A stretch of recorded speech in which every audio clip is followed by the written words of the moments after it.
But I have a dragon. Oh, you have it. But he didn't come. Sit at home. Hi, my name is Paris Miller.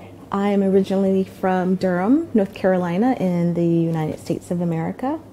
I was born and raised as a Christian.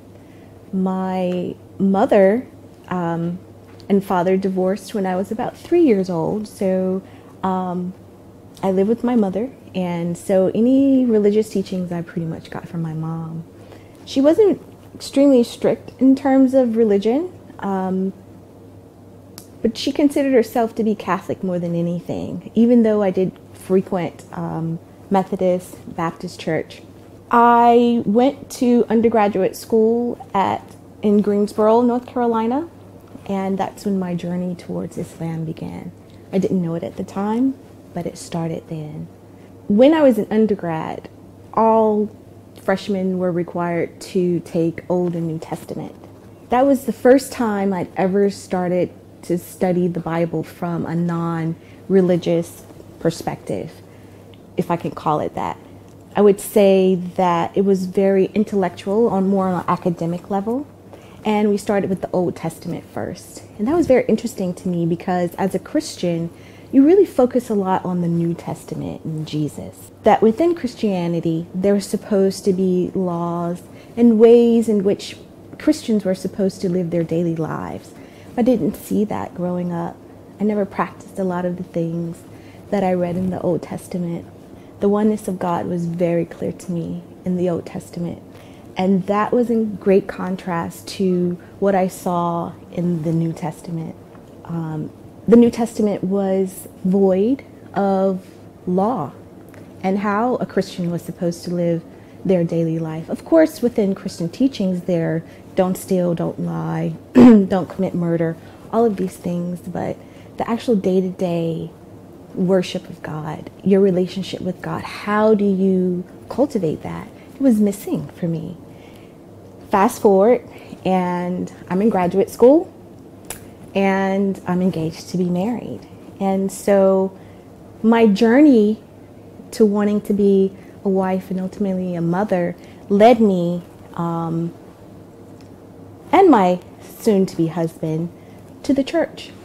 And so we started this journey of trying to find a church to get married in and to help us in the counseling of marriage and raising a family. And as we went from church to church, we were disillusioned. That's the best way to describe it. We were truly disillusioned. We didn't like what we saw in the church. I remember very specifically being invited to one of my husband's co-workers' churches. His father was the pastor, and he had like an entourage. And it was such a turnoff for us because it was more about personalities and less for us about our relationship with God, how we could connect with God. So we decided that we were going to read the Bible for ourselves one more time, just to get to the bottom of what it is that we believed. While I was in grad school, I was working part-time, and in comes a Muslim lady.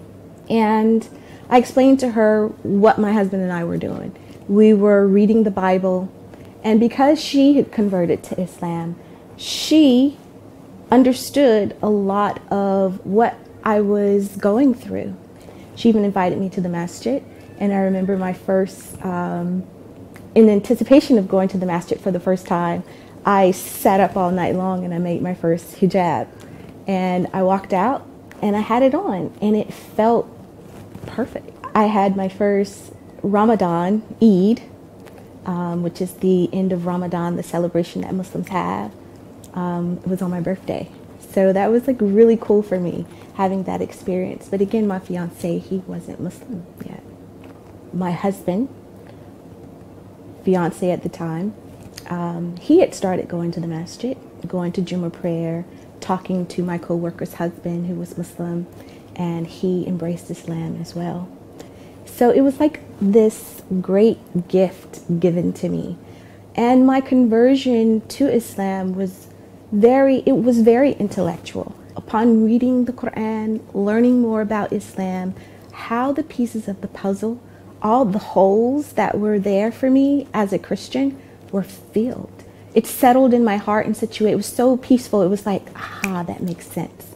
It really made sense. And specifically around the personage of Jesus. The biggest concerns that I had was, number one, not rejecting Jesus. And Islam doesn't. Another thing that was a concern for me was finances, because I know in Islam we don't really engage in interest, and living in the West, that's how things operate a lot with interest. And so as I learned more, I learned how to navigate that and what that meant for me as a Muslim. Embracing Islam has made me a more conscious person, a more mindful person. I have to be mindful in my dealings with my fellow brother or sister, in faith or out of faith, who are Muslims and non-Muslims. I have to think about my relationship with my family in a different way.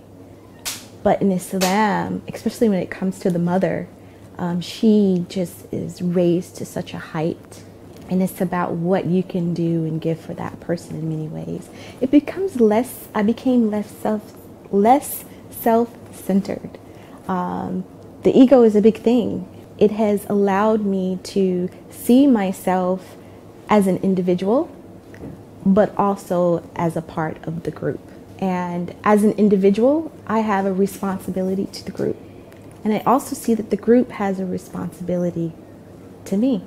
Speaking kind words, giving a smile, all of those things just become second nature. Focus on one thing, and that is your relationship with God. That's the best advice that I could give you.